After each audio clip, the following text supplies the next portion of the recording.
નમસ્કાર દર્શક મિત્રો, ત્રિશુલ ન્યૂઝમાં આપનું સ્વાગત છે। તો દર્શક મિત્રો, આજકાલ સોશિયલ મીડિયાનો એટલો બધો ઉપયોગ વધી ગયો છે કે નાના બાળકોથી લઈને વડીલો વૃદ્ધો પણ સોશિયલ મીડિયાનો ઉપયોગ કરવા લાગ્યા છે। ત્યારે સાયબર ક્રાઇમની ઘટનાઓ વારંવાર ઘટતી હોય છે। એવામાં મોટી મોટી સેલિબ્રિટીઓ તેમજ રાજકારણી નેતાઓના પણ સોશિયલ મીડિયા એકાઉન્ટ હેક થયાની તેમજ તેઓ સાયબર ક્રાઇમનો ભોગ બનવાની ઘટનાઓ આપને વારંવાર જોવા મળી રહી છે। ત્યારે આવી જ એક ઘટના ગુજરાત કોંગ્રેસના દિગ્ગજ નેતાનું ફેસબુક પેજ હેક થયું છે ને તે ફેસબુક પેજમાંથી અશ્લીલ પોસ્ટો હેકરો દ્વારા મૂકવામાં આવેલી છે। તો આ કોંગ્રેસના દિગ્ગજ નેતા કોણ છે આપણે વિડીયોની અંદર જોવાના છીએ, તો તમે આ વિડીયો અંત સુધી નિહાળશો।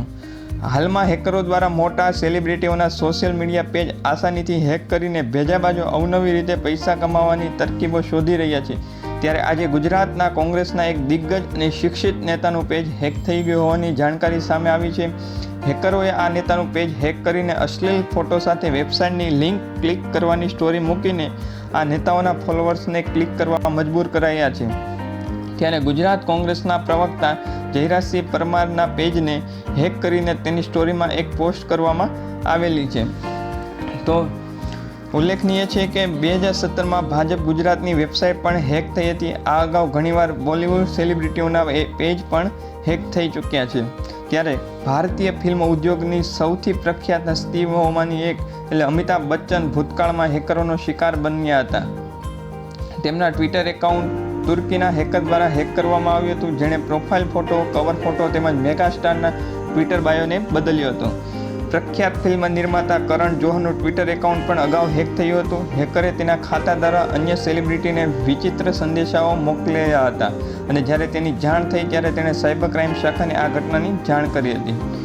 ત્યારે બીજા જ એક બોલિવૂડના અભિનેતા અનુપમ ખેરનું ટ્વિટર એકાઉન્ટ પણ અમિતાભના કેસની જેમ જ તુર્કીની સાયબર આર્મી દ્વારા હેક કરવામાં આવ્યું હતું અને તેનો દુરુપયોગ કરવામાં આવ્યો હતો। તુર્કીના હેકરો દ્વારા તેની પ્રખ્યાત ફિલ્મ પદ્માવતના રજૂ થયા બાદ શાહિદ કપૂરનું ટ્વિટર અને ઇન્સ્ટાગ્રામ એકાઉન્ટ 2018માં હેક થઈ ગયું હતું। ફિલ્મ પદ્માવતમાં અલાઉદ્દીન ખિલજીની ભૂમિકાને કારણે તેઓ શાહિદનું એકાઉન્ટ હાઇજેક કર્યું હતું, જે તુર્કીની સાયબર આર્મી દ્વારા હેક કરવામાં આવ્યું હતું। મળતી માહિતી મુજબ જ્યારે આ વિડીયો રેકોર્ડ કરવામાં આવે છે ત્યારે જયરાજસિંહ પરમારના એક પણ સોશિયલ મીડિયા એકાઉન્ટ દ્વારા તેની જાણ કરવામાં આવેલી નથી। હવે આગામી સમયમાં જયરાજસિંહ પરમાર આની ફરિયાદ સાયબર ક્રાઇમમાં કરી શકે છે અને તેની વિરુદ્ધ પગલાં લઈ શકે છે।